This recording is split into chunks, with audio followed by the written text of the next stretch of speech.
I wasn't invited to my own sister's wedding. They sent 104 invitations, even to the neighbor's dog, but forgot mine. When I asked, Mom said, "It must have been a mistake. You were supposed to get one." An hour later, my sister accidentally texted the family group chat, "TBH, the dog's a better guest than him." I replied, "Nice," and froze the $13,500 budget, flagged every vendor, then walked into City Hall with a folder. I wasn't invited to my own sister's wedding. You? To the wedding? Don't be ridiculous. That's what my mom said. Not even looking up from the pot she was stirring. They probably assumed you wouldn't come anyway. It was 7:04 a.m. I brought her coffee, like I had every Friday for the past 5 years. I didn't ask, I just showed up. Helped. Quietly. Always.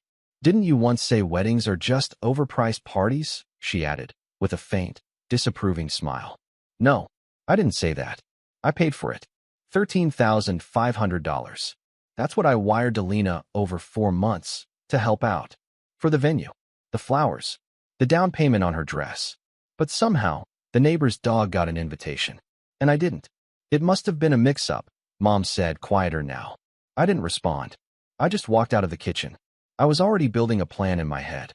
An hour later, I was in my car when the family group chat buzzed. I opened it. "Lena, TBH, the dog's a better guest than him." There it was. I typed, "Nice," and hit send. Then I opened my bank app. Wedding fund, frozen. Caterer payment, canceled. Florist deposit, flagged for review. Venue coordinator, notified of a potential fraud alert. Every vendor was under my name. Then I packed a folder, printed proof of every transfer, every signed agreement, every screenshot. And I walked into City Hall. Stood in line. Waited my turn. I wasn't on the guest list. Fine. Now I wouldn't be in the ceremony at all. Let them try to celebrate without me. And without the money. They didn't see me as a person. I was a system. Like Wi-Fi or plumbing. Something you don't think, just expect to work. It had been this way for years. I was the one who made it out, got a stable job, never moved back in after college, kept my head down, and paid my bills. But somewhere along the way, responsible became available, and available became obligated. Lena knew that better than anyone. It started with small things. She forgot to cancel her gym membership for 6 months, the one I was covering. Then she lost her apartment lease and just needed help for a month. That turned into 7. Then came the car loan. Then her half of Mom's dental work. Each time, she'd say, "I swear I'll pay you back when I can." But I never expected the money back. They never even pretended. Dad made jokes about it. "Guess we raised one investor, huh?" He'd slap me on the back like it was some big compliment. Mom said things like, "You're such a blessing to this family. You always come through." It sounded sweet, until you realized it was always followed by a request. And Lena, she was the queen of guilt. Her favorite move? The long, shaky voice memo. "Hey, I hate to even ask, but I don't know who else to go to. I've been so stressed lately. I have 27 of those saved." I counted. But the wedding? That's when it broke. Because this time, it wasn't just about money. It was about humiliation. After I froze the budget, I waited. Thought maybe someone would reach out. Try to explain. Instead, I got a Facebook notification. My mother had posted a photo. Lena in her wedding dress, holding champagne. The caption? "So proud of our girl. She's doing it all on her own. #independent #family first." I choked on my coffee. Doing it on her own? With whose money? Then came the worst part. A video in the family group chat. Lena twirling in her dress, bridesmaids laughing. Then a text below it from her. "Can't wait for the big day. Shame some people would rather stay bitter than be invited." Followed by, "Anyway, it's going to be magical. Thanks to everyone who believed in me. The same people I paid for. Florist, photographer, even the cake lady, who called me 2 weeks prior because the card on file declined." I replied with a simple, "You're welcome." No one responded. That night, I got a message from a number I didn't recognize. "Can we talk?" It was Josh. He came over looking like he hadn't slept in days. Sat down, hands folded, stared at the floor. "She told me the money came from a family friend," he said. "I thought your parents helped her." I stayed silent. "Then the vendors started calling," he continued. "They said the payments bounced. They said your name was on the contracts." I showed him the proof. Bank statements. PDF invoices. Screenshots. He leaned back, stunned. "She lied to me. he whispered. And then, without me asking, he pulled out his phone and showed me a group chat. Bride Squad. There it was. Lena, I swear if my brother shows up, I'll get security. He's extremely toxic. He thinks because he sent money, he gets to be part of things pathetic. Another bridesmaid. He's not even invited? OMG savage, LOL. Another. I bet he still sends a gift though. Josh looked at me. I didn't know about any of this. I believed him. He was too stunned not to be telling the truth. He stood to leave, then paused. You don't deserve this, he said. They treat you like a villain in a story you paid for. I watched him walk out the door, and I realized. They never thought I'd fight back. They thought I'd watch the wedding from my phone like some sad spectator. Smile. Clap from a distance. Maybe send a toaster. They didn't know I had a folder. They didn't know I was done. The air inside the barn was warm, uncomfortably warm. Fairy lights glowed from every beam, and mason jars full of eucalyptus branches gave the illusion of charm. It was the kind of wedding Lena always fantasized about. Rustic, soft, curated for the gram. Too bad it wasn't paid for by her. The rehearsal dinner was in full swing when I walked in. I wasn't on the guest list, but I didn't need to be. I had receipts. Literal ones. I stood at the entrance for a full minute before anyone noticed. People were clinking glasses. A girl in a beige satin dress was sobbing because someone had stepped on the hem. A cousin was arguing about shrimp allergies. The DJ was testing a playlist. It looked perfect from the outside, like any other expensive lie. Then Lena turned her head. Her smile cracked. Just a fraction. Then she stood, napkin still in her lap. What are you doing here? She said through her teeth, walking toward me. I brought a gift, I said. I tapped the flash drive in my coat pocket. Her face drained of color. No, don't. You're not doing this here. You didn't want me at your wedding, I said. But you had no problem spending my money on it. I walked past her. To the AV table. The guy running the slides gave me a look. I'm the brother, I said, pulling out my flash. And this is my turn. The lights dimmed. The music cut. A few drunk guests booed playfully, thinking it was part of the show. Then the first slide lit up the projector screen in glowing white letters over a black background. This wedding was built on lies. Silence. Some laughed, then stopped, because slide 2 hit harder. Screenshots of my bank transfers. Zelle, PayPal, Venmo, credit card bills. Each item labeled, deposit for dress, $1,800, DJ advance, $900, venue booking, $4,200, and on. Then a final tally. Bolded, $13,497.18. In the corner, my name. Everywhere. Whispers started. You could feel it, the shift in temperature. Slide 3. Group chat messages. The bride squad. Lena. He thinks he gets a seat at the table because he threw some money at it. Newsflash. I didn't invite a debit card. Bridesmaid number 1. OMG, you're savage. Bridesmaid number 2. I can't believe you're really not inviting him? Lena. Not even my dog wanted him there. Then came the audio. Her voice, from a message she left me 3 weeks ago. Seriously, you're saving this wedding. You're the best. Don't tell anyone I said that though. Gotta protect the brand. The room went still. You could hear the clink of a spoon dropping into a wine glass across the room. My father stood. His tone was thunder. Turn that off. I turned. Calm. Why? You don't like the sound of your investment report? He took a step toward me. You think this is funny? I think it's fair. You stole my seat. Now I'm stealing the show. Slide 4. My mother's voice. I'd recorded the call the night she tried to explain why I hadn't been invited. It's not about you. Lena just didn't want you in the photos. And frankly, I agree. The silence cracked. Aunt Denise covered her mouth. Cousin Jake mumbled, Jesus. I stepped forward. For years, I said. I paid. Quietly. No questions. Every dentist bill. Every car repair.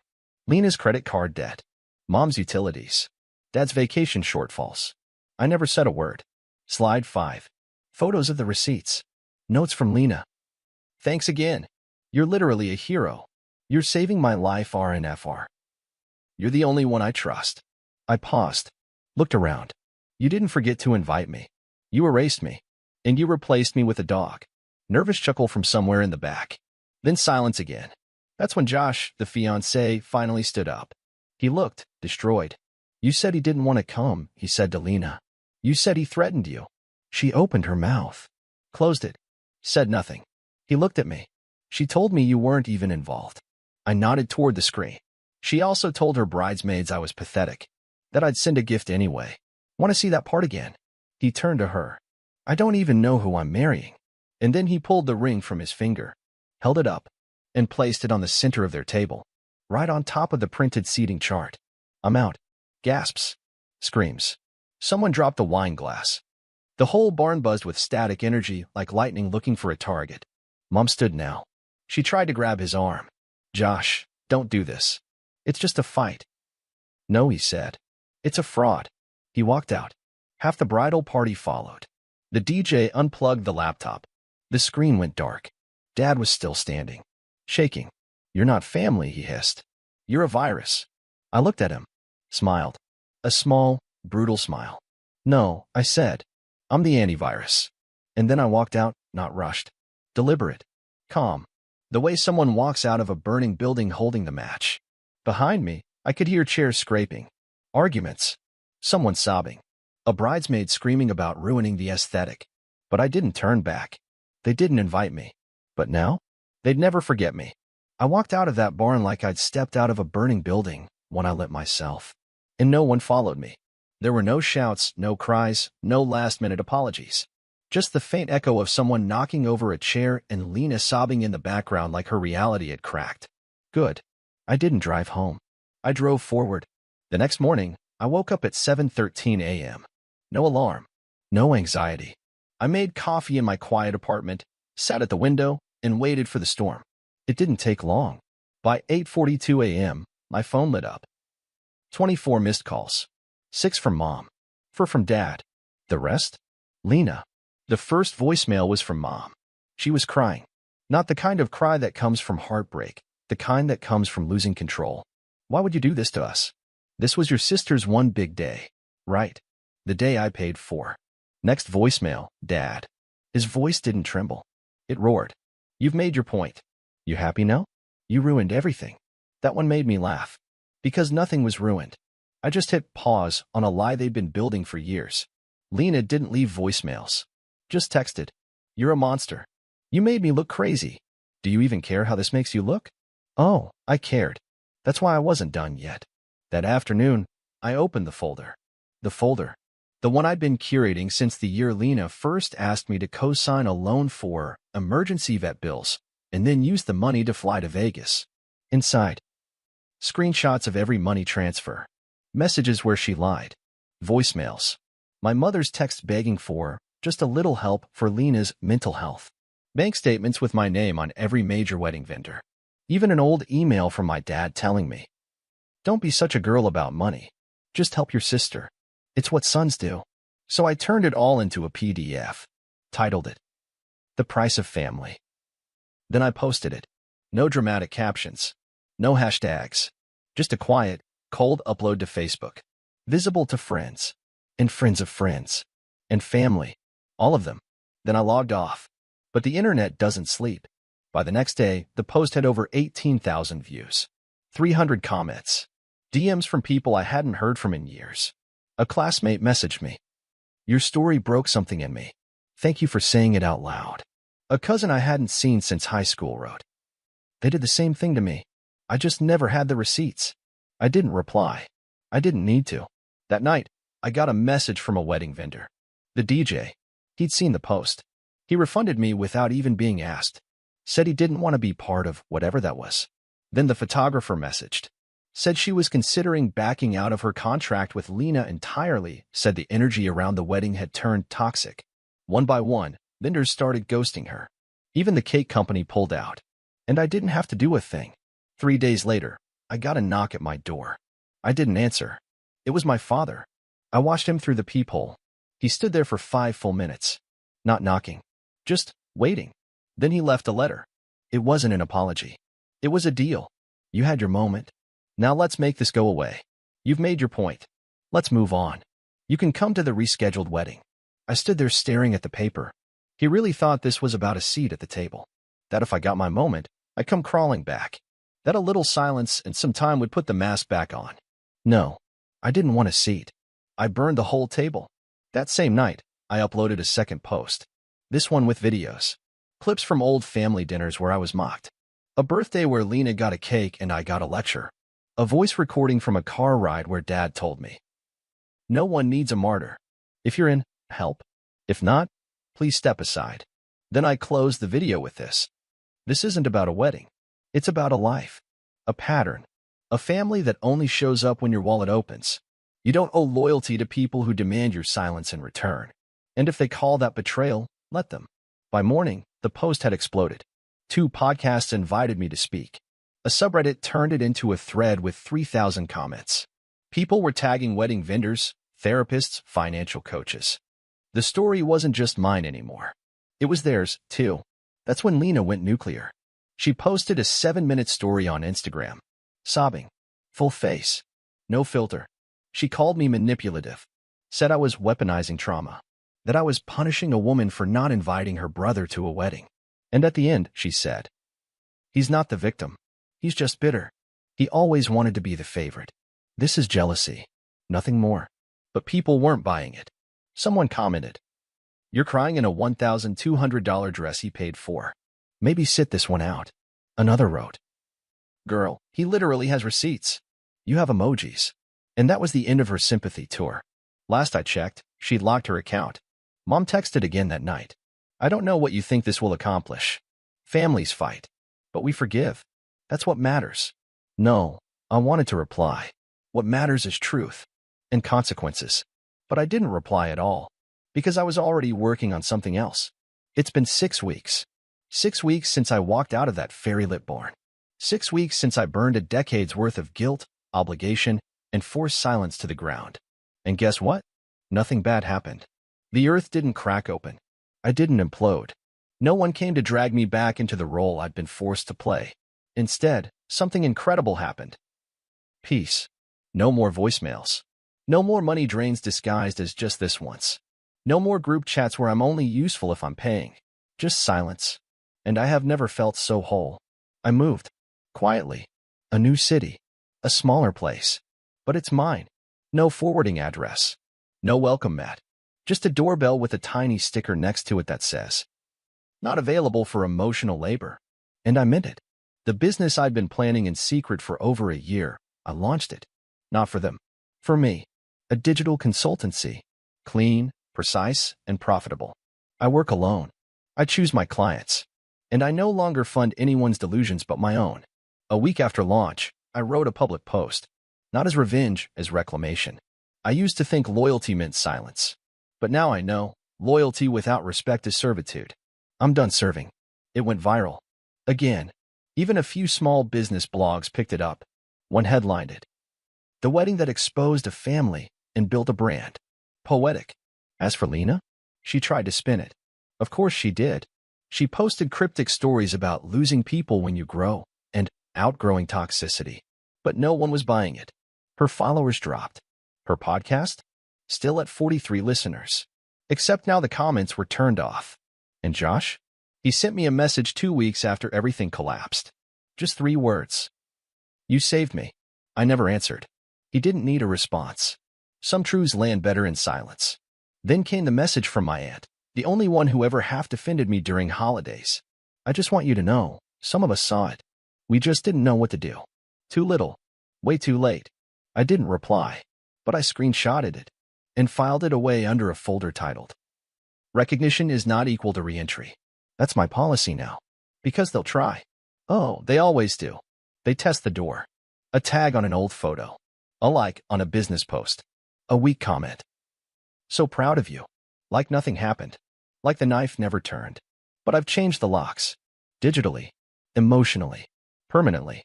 The number they all had? Gone. I didn't just block them. I erased the line completely. No access. And in its place? A new phone. New number. One contact saved. Me. One afternoon, I walked past a print shop and paused. On impulse, I went in. Asked them to print a sign. Black background. White serif. Gloss finish.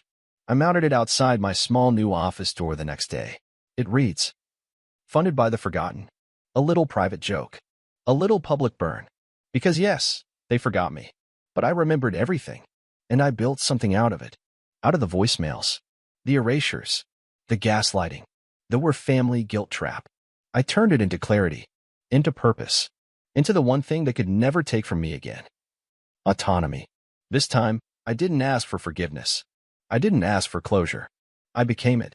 So, if you're reading this and you're where I was carrying everyone else's weight and still being called selfish, I'll leave you with this.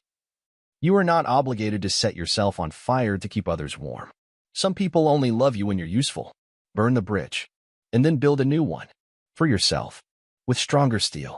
I wasn't invited, but now, I own the venue.